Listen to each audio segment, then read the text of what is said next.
حسبي ربي جل الله ما في قلبي غير الله نور محمد صلى الله لا إله إلا الله حسبي ربي جل الله ما في قلبي।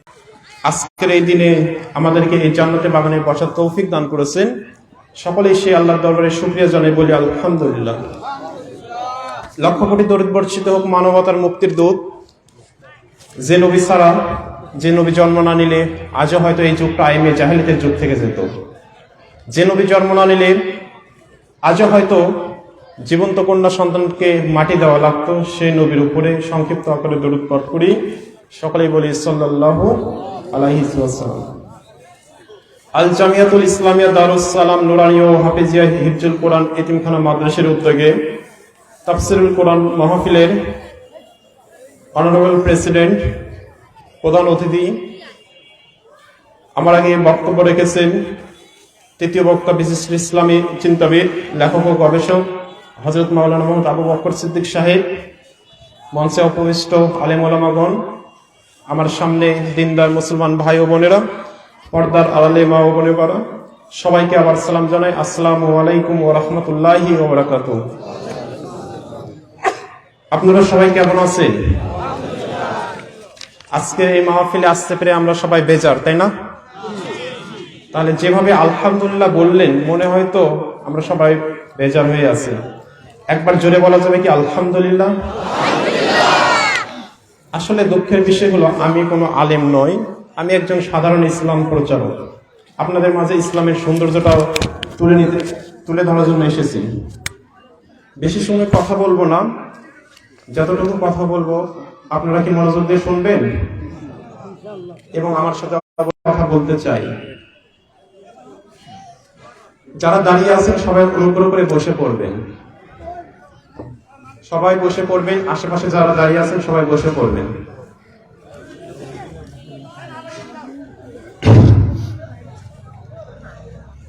মহান আল্লাহ রাব্বুল আলামিন মানুষ জাতিকে সৃষ্টি করলেন, মানুষ জাতিকে দুইটা পথ দেখিয়ে দিলেন।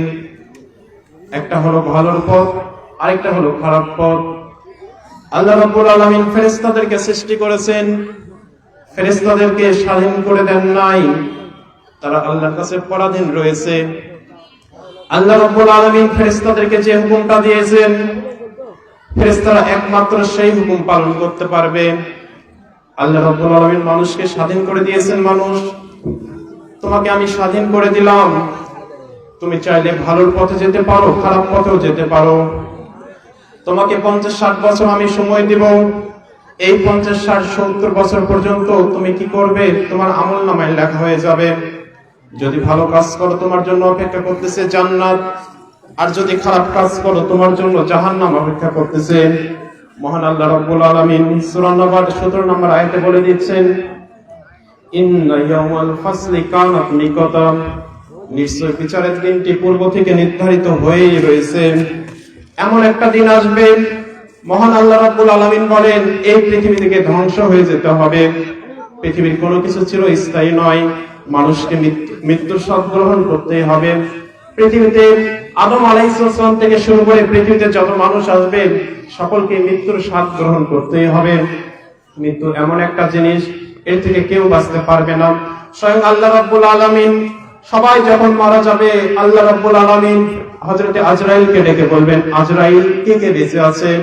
আজরাইল আলাইহিস সালাম ডাক দিয়ে আল্লাহকে বলবেন, আল্লাহ পৃথিবীতে মানুষ বেঁচে নেই, জিন বেঁচে নেই, কোন জীবজন্তু বেঁচে নেই, সবার জান কবজ করেছি, শুধু এই মহাবিশ্বে 5 জন বেঁচে আছে। আল্লাহ রাব্বুল আলামিন বলবেন কে কে বেঁচে আছে? আজরাইল বলবেন, আল্লাহ 1 নম্বর তুমি বেঁচে আছো, তোমার জান কোনোদিন কবজ করা সম্ভব নয়। জিবরাইল বেঁচে আছে, ইসরাফিল বেঁচে আছে, মিকাইল বেঁচে আছে, আর আমি আজরাইল বেঁচে আছি। আল্লাহ রাব্বুল বলবেন, যাও আজরাইল, জিবরাইল, মিকাইল, ইসরাফিলের জানটা কবজ করে দিয়ে দাও। হযরতে আজরাইল যখন 3 জনের জান কবজ করে দিয়ে দিবেন, আল্লাহ রাব্বুল আলামিন বলবেন, আজরাইল এখন কে কে বেঁচে আছে? আজরাইল বলেন, আল্লাহ এখন তোমার সামনে আমি ছাড়া এই কেউ আর এই ইয়েতে বেঁচে নেই। আজরাইল মনে মনে ভাববেন, আমাকে সৃষ্টির শুরু থেকে এই পর্যন্ত কতজনের জীবজন্তুর, কত মানুষের, কত জিনদের আমি জান কবজ করেছি। আজকে হয়তো আমার দায়িত্ব যেহেতু শেষ হয়ে গেছে, আজকে হয়তো আল্লাহ আমাকে একটু বিশ্রাম নেওয়ার সুযোগ দেবেন। তিনি এটা যখন ভাববেন, আল্লাহ রাব্বুল আলামিন বলবে, আজরাইল আজকে তোমার জান তোমাকেই কবজ করতে হবে। আজরাইল ভয় পেয়ে যাবেন। আজরাইল মনে মনে ভাববেন, আমি যদি জানতাম আমার জান আমাকেই কবজ করতে হবে, আমি এই দায়িত্ব কোনোদিন নিতাম না। হাদিসের ভিতরে এসেছে, আজরাইলকে যখন আল্লাহ বলবেন, মউত ইয়া মালাকাতুল মউত, তুমি মরে যাও, মৃত্যুর ফেরেশতা তুমি আজকে মরে যাও। আজরাইল বিভিন্ন জায়গায় দৌড়াদৌড়ি করতে থাকবেন। আল্লাহ রাব্বুল আলামিন বলবেন, আজরাইল তুমি ভালোভাবে জানো, কেউ যদি মৃত্যু থেকে পলায়ন করতে চেষ্টা করুক না কেন, সে যাতে চেষ্টা করুক না কেন, মৃত্যু থেকে কেউ পলায়ন করতে পারবে না। আজরাইল আজকে তোমার জান তোমাকেই কবজ করতে হবে। হাদিসের ভিতরে এসেছে, আজরাইল যখন নিজের জান নিজে কবজ করবেন, এত জোরে চিৎকার দেবেন, পৃথিবীতে যদি কোনো মানুষ বেঁচে থাকতো, পৃথিবীতে যদি কোনো জিন বেঁচে থাকতো, পৃথিবীতে যদি কোনো জীবজন্তু বেঁচে থাকতো, আজরাইলের এই ভয়ঙ্কর চিৎকার শুনে সবাই মারা যেত, বলি নওয়াজুবিল্লাহ। পৃথিবীতে এমন কোনো চিৎকার নেই যে চিৎকার শুনলে মানুষ মারা যায়। পৃথিবীতে এমন কোনো চিৎকার নেই যে চিৎকার দিয়ে মানুষের কানের পর্দা ফেটে যাবে। কিন্তু সেই দিন, সেই কিয়ামতের দিন, হযরতে আজরাইল এমন জোরে চিৎকার দিবেন নিজের জান কবজ করার সময়, এই চিৎকারে সবাই মারা যাবে। আল্লাহ রাব্বুল আলামিন সেই কিয়ামতের ময়দানে হযরত ইসরাফিল আলাইহিস সালামকে যখন হুকুম দিবেন, ইসরাফিল তুমি তোমার বাঁশিতে ফু দিয়ে দাও, পৃথিবীতে যা কিছু আছে সবকিছু ধ্বংস হয়ে যাবে। মানুষকে সেই হাসরের ময়দানে উঠতে হবে, ফতনাবিহীন উলঙ্গ অবস্থায় সেই হাসরের ময়দানে উঠতে হবে। হযরত আয়েশা সিদ্দিকা রাদিয়াল্লাহু তাআলা আনহা বলেন, ইয়া রাসূলুল্লাহ, সেই হাসরের ময়দানে যদি সবাই ফতনাবিহীন উলঙ্গ অবস্থায় ওঠে, আমি তো এই দুনিয়াতে পর্দাশীল ছিলাম, ইয়া রাসূলুল্লাহ আমিও কি সেই হাসরের ময়দানে উলঙ্গ অবস্থায় উঠব? তখন মুহাম্মদ সাল্লাল্লাহু আলাইহি ওয়াসাল্লাম বলেন, আয়েশা রে, হ্যাঁ তুমিও সেদিন উলঙ্গ অবস্থায় উঠবে। আয়েশা সিদ্দিকা রাদিয়াল্লাহু তাআলা আনহা বললেন, ইয়া রাসূলুল্লাহ, আমি তো এই দুনিয়ায় পর্দাশীল ছিলাম, সেখানে যদি আমি উলঙ্গ অবস্থায় উঠি, তখন এতগুলো লোকের সামনে তখন তো আমার পর্দা থাকবে না। রাসূল সাল্লাল্লাহু আলাইহি ওয়াসাল্লাম বলেন, আয়েশা, সেই হাসরের ময়দান এমন একটা কঠিন ময়দান হয়ে যাবে, এমন একটা কঠিন ময়দান হয়ে যাবে, মানুষ তোমার শরীরে কেন, এমন একটা ভয়ঙ্কর দিন হবে, নিজের শরীরে কাপড় আছে কিনা নাই এটা সে নিজেই টের পাবে না, থাকলে তো তোমার দিকে তাকানোর। এমন একটা সুযোগ আসবে, কেউ কাউকে চিনবে না, সন্তান মাকে চিনবে না, মা সন্তানকে চিনবে না। মা যাবে জান্নাতে, সন্তান মনে করেন যাচ্ছে জাহান্নামে। সন্তান ডাকতে বলবেন, মা তুমি তো জান্নাতে যাইতেছো, দুনিয়াতে বেঁচে থাকতে আমাকে কত জায়গায় নিয়ে গিয়েছো, নানি বাড়িতে যখন গিয়েছো আমাকে সাথে করে নিয়ে গিয়েছিলে, আজকে তুমি একা জান্নাতে যাচ্ছ, আল্লাহ তুমি আল্লাহর জান্নাতে একা যাইতেছো, আমাকে কি নিয়ে যাবে না? মা বলবে, দুনিয়াতে আমি একাই এসেছিলাম, দুনিয়া থেকে আমি একাই যাচ্ছি, এই জান্নাতেও আমি একা যাব। সম্মানিত উপস্থিতি, সেই জান্নাতটা কেমন হবে? আল্লাহ বলতেছেন, জান্নাতটা আমি সৃষ্টি করে রেখেছি মুমিন বান্দাদের জন্য। জান্নাতটা কেমন হবে?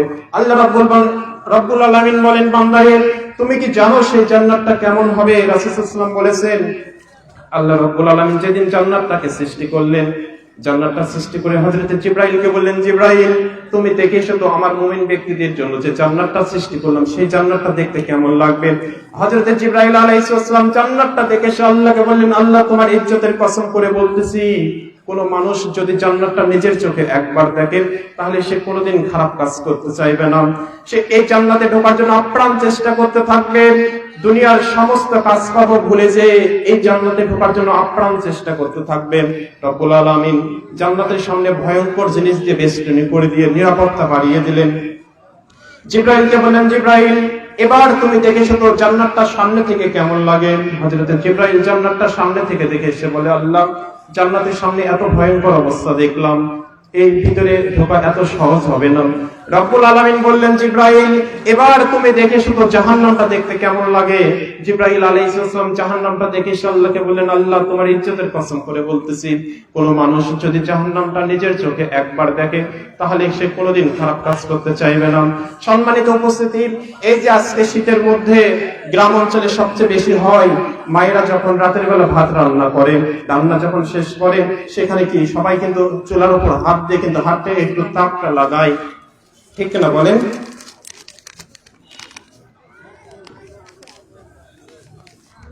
এটা কি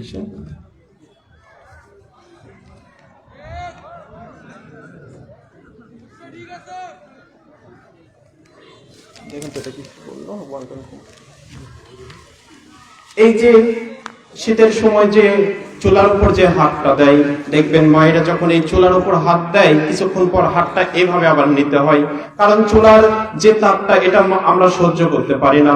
আমরা যদি একবার চিন্তা করি সাধারণ চুলার উপর আমরা হাত দিতে পারি না, তাহলে ওই কয়লার ভিতরে হাত দিলে হাতের আমাদের কি অবস্থা হয়ে যাবে, আর আগুনের ভিতরে হাত দিলে আমাদের কি অবস্থা হবে।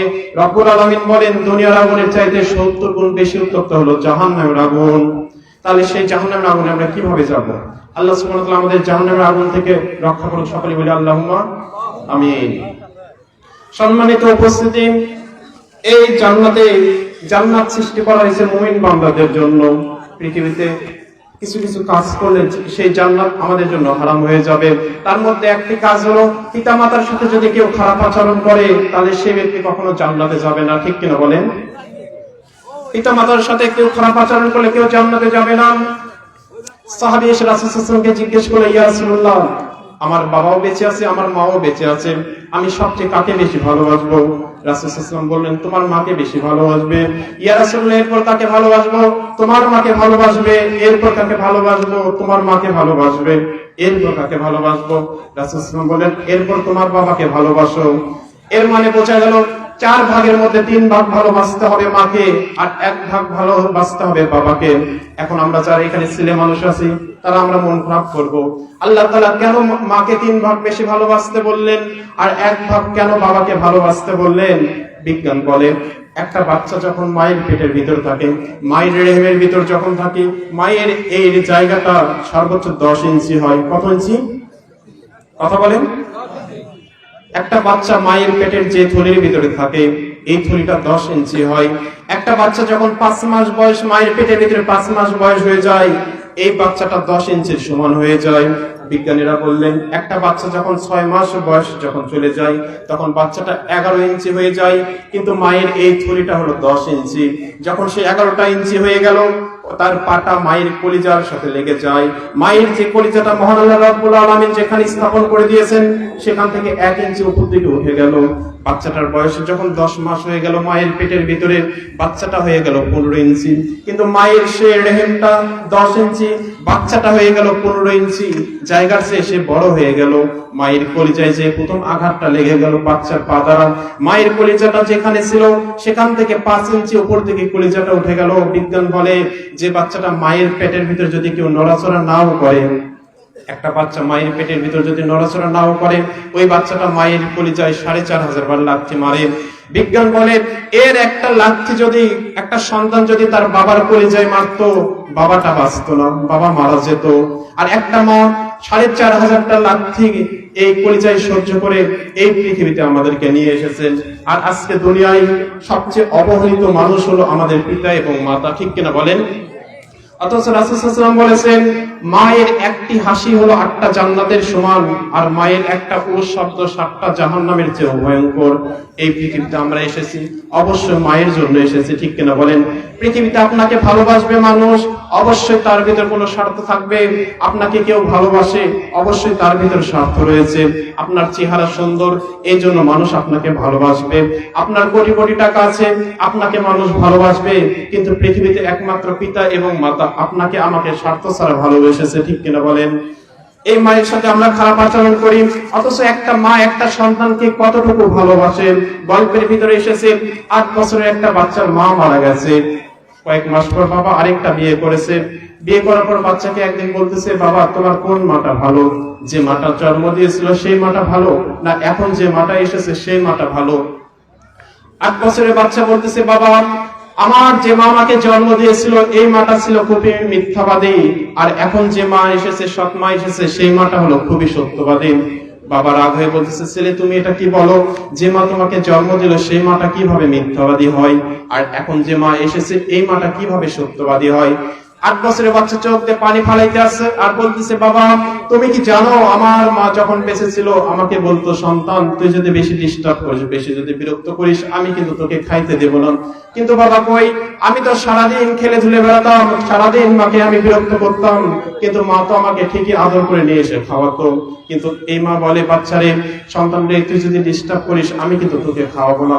সত্যি বাবা, এই মা আমাকে খাইতে দেয় না। পৃথিবীতে সবকিছু হারাই গেলে সবকিছু পাওয়া যাবে, কিন্তু মা বাবাকে একবার হারাইলে আর পাওয়া যাবে না, ঠিক কিনা বলেন? সেই হাসরের ময়দানে আল্লাহ রাব্বুল আলামিন মানুষকে 5টা প্রশ্ন করবেন। এই মানুষ, তোমরা এই 5টা প্রশ্নের উত্তর দিয়ে তোমরা জান্নাতে যাও বা জাহান্নামে যাও। প্রথম প্রশ্ন করবেন, এই মানুষ, তোমার জীবন তুমি কিভাবে অতিবাহিত করেছিলে? আমি যে তোমাকে জন্ম থেকে শুরু করে 70-80 বছর পর্যন্ত যে সময়টা দিয়েছিলাম, এই সময়টা তুমি কি কি কাজ করেছিলে? যে কাজ করার জন্য আমি তোমাকে পৃথিবীতে প্রেরণ করেছিলাম সেই কাজ করেছিলে, নাকি যে কাজ করতে আমি নিষেধ করেছিলাম এই কাজ করেছিলে? এরপর রব্বুল আলামিন জিজ্ঞেস করবেন, তোমার যৌবনকাল তুমি কোন কাজে অতিবাহিত করেছিলে? মানুষের জন্ম থেকে শুরু করে মৃত্যুর আগ পর্যন্ত মানুষের একটা মধুর সময় চলে আসে, একে বলা হয় যৌবনকাল। আমি যে তোমাকে এই যৌবনকালটা দিলাম, তুমি এই যৌবনকালটা কিভাবে তুমি শেষ করেছিলে? যেভাবে আমি শেষ করতে বলেছিলাম সেভাবে শেষ করেছিলে, নাকি যেভাবে শেষ করতে আমি নিষেধ করেছিলাম তুমি সেভাবে শেষ করেছিলে? এরপর রব্বুল আলামিন বলবেন, কোন উপায়ে তুমি ধন সম্পদ উপার্জন করেছিলে? আমি যে পথে তোমাকে উপার্জন করতে বলেছিলাম সেই পথে উপার্জন করেছিলে, নাকি যে পথে উপার্জন করতে নিষেধ করেছিলাম সেই পথে উপার্জন করেছিলে? রব্বুল আলামিন বলবেন, মানুষ, তুমি সেই ধন সম্পদ কোথায় ব্যয় করেছিলে? তুমি জবাব দাও। যে পথে তোমাকে আমি ব্যয় করতে বলেছিলাম সেই পথে ব্যয় করেছিলে, নাকি যে পথে আমি ব্যয় করতে নিষেধ করেছিলাম তুমি সেই পথে ব্যয় করেছিলে? সম্মানিত উপস্থিতি, আল্লাহ রাব্বুল আলামিন আপনাকে সম্পদ দিয়েছে, অবশ্যই ব্যয় করতে হবে। শুধু ব্যাংকে কোটি কোটি টাকা রাখাই যাবে না। আমরা মনে করি আমার কোটি কোটি টাকা হয়েছে, আমি সফল হয়েছি, আমার সন্তান এমবিবিএস ডাক্তার হয়েছে, আমি সফল হয়েছি, আমার মেয়ে উকিল হয়েছে, আমি সফল হয়েছি। কিন্তু রব্বুল আলামিন বলেন না, তুমি সফল হও না, সফল হয়েছে সেই ব্যক্তি যে নিজেকে শুধরে নিতে পেরেছে। এরপর রব্বুল আলামিন জিজ্ঞেস করবেন, তোমার জ্ঞান অনুযায়ী তুমি কতটুকু আমল করেছো? তুমি তো সারা জীবন ওয়াজ শুনেছিলে, ইউটিউবে ওয়াজ শুনেছিলে, মোবাইলে ওয়াজ শুনেছিলে, সরাসরি ওয়াজ শুনতে গিয়েছিলে, সারা জীবন তো তুমি ওয়াজ শুনেছিলে, কিন্তু এর অনুযায়ী তুমি কি কতটুকু আমল করতে পেরেছিলে? এই 5টা প্রশ্নের জবাব দিতে হবে। সেই দিন আল্লাহ রাব্বুল আলামিন 2 শ্রেণী করবেন, এক শ্রেণী যাবে জান্নাতে, আরেক শ্রেণী যাবে জাহান্নামে।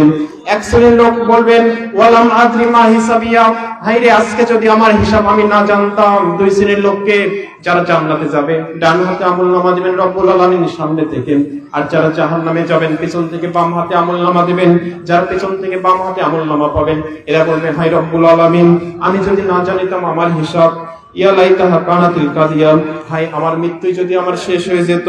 আজ আমার বলা হবে, ধরো তাকে বেরি পড়ায় দাও এবং সেই জাহান্নামে ভিতরে নিক্ষেপ করে দাও। রব্বুল আলামিন জান্নাতটাকে সৃষ্টি করেছেন মুমিন বান্দাদের জন্য, জাহান্নাম সৃষ্টি করেছেন পাপী বান্দাদের জন্য। হাদিসের ভিতরে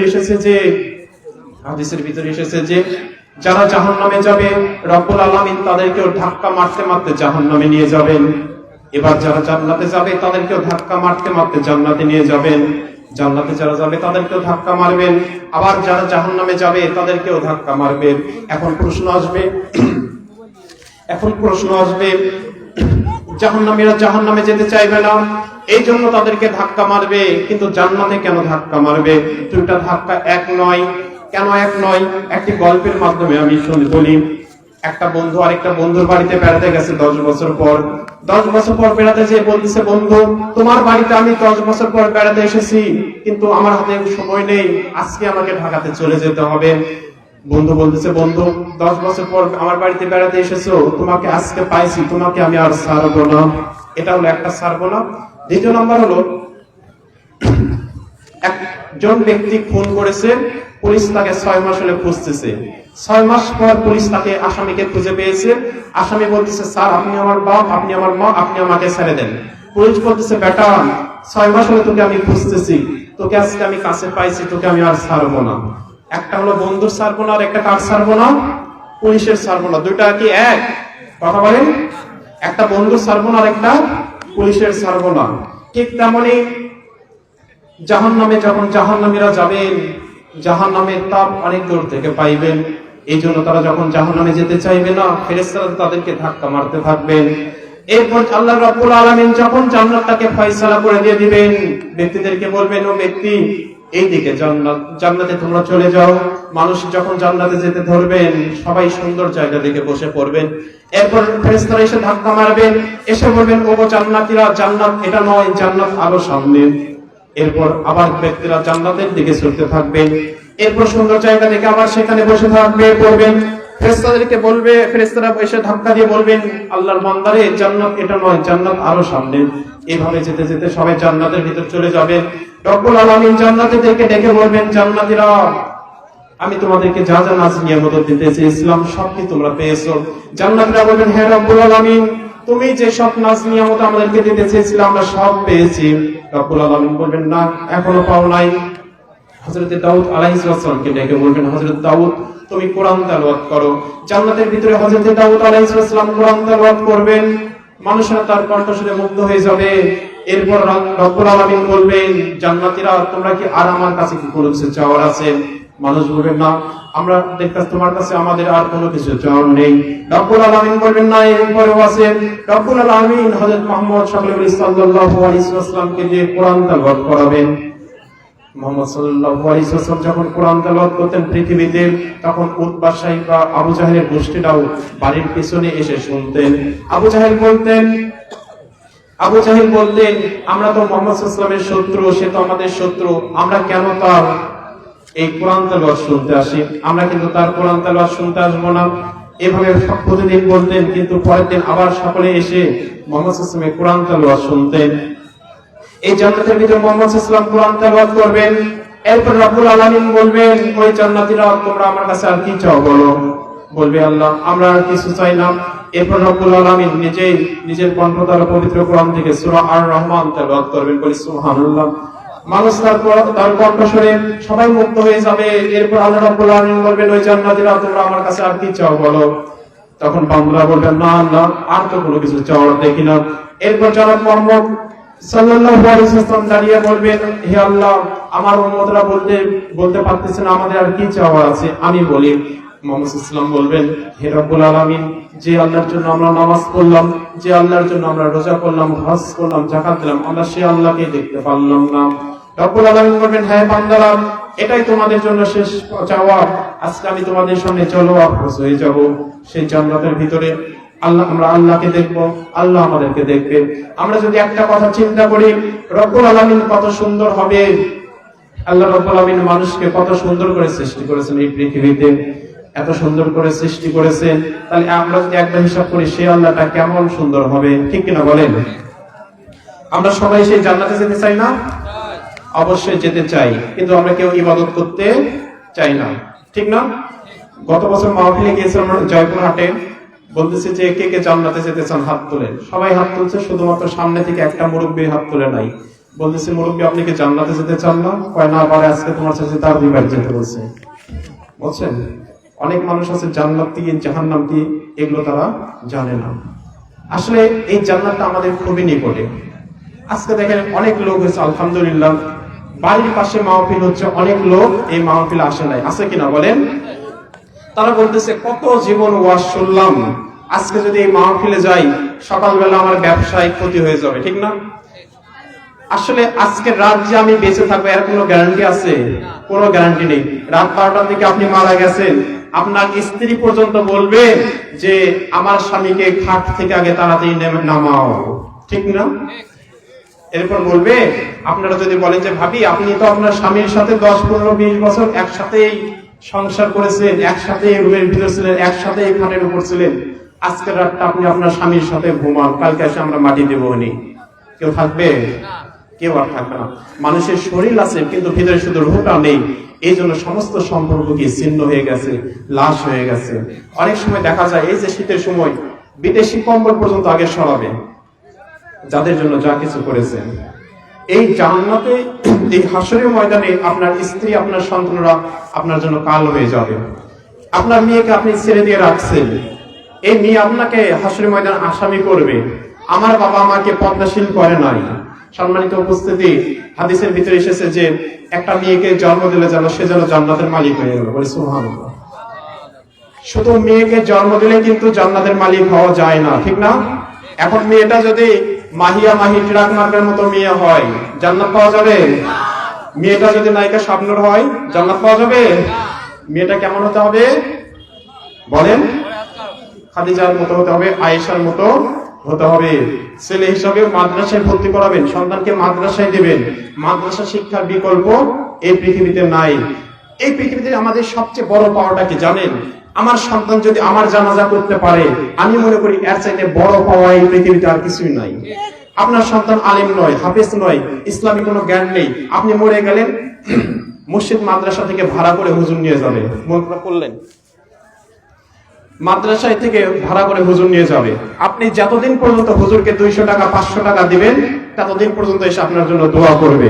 টাকা যেমন হবে, চোখ দিয়েও পানি তেমন বেশি বের হবে, ঠিক না? কিন্তু এই যে টাকা দিয়ে ডাকলেন হুজুরকে, সে যখন চলে যাবে, আপনার জন্য কি বাড়ি যাওয়ার দোয়া করবে?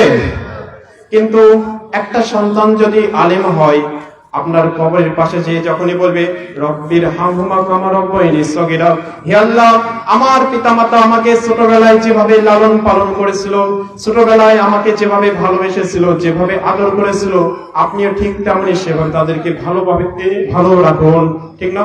এই দোয়াটা সবচেয়ে কবুল হবে। তাই আসেন আমরা সন্তান থেকে কোরআনের শিক্ষা দেই। দেখেন একটা বাস্তব প্রমাণ দেখেন, দুইটা ছাত্র, একটা ছাত্র যায় হলো মাদ্রাসায়, আর একটা ছাত্র যায় স্কুলে।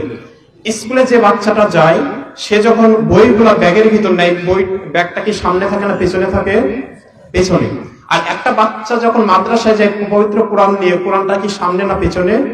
সামনে থাকে। এর থেকে আমরা বাস্তব প্রমাণ, দুনিয়ার সমস্ত শিক্ষা হলো বৃথা, ঠিক না? সব পেছনে, আর কোরআনের শিক্ষা হলো সামনে। একটা বই যখন লেখা হয়, লেখক যখন তার বইটা লেখে, এই লেখকের বইয়ের পূর্বে থাকে হলো ভূমিকা, ঠিক না?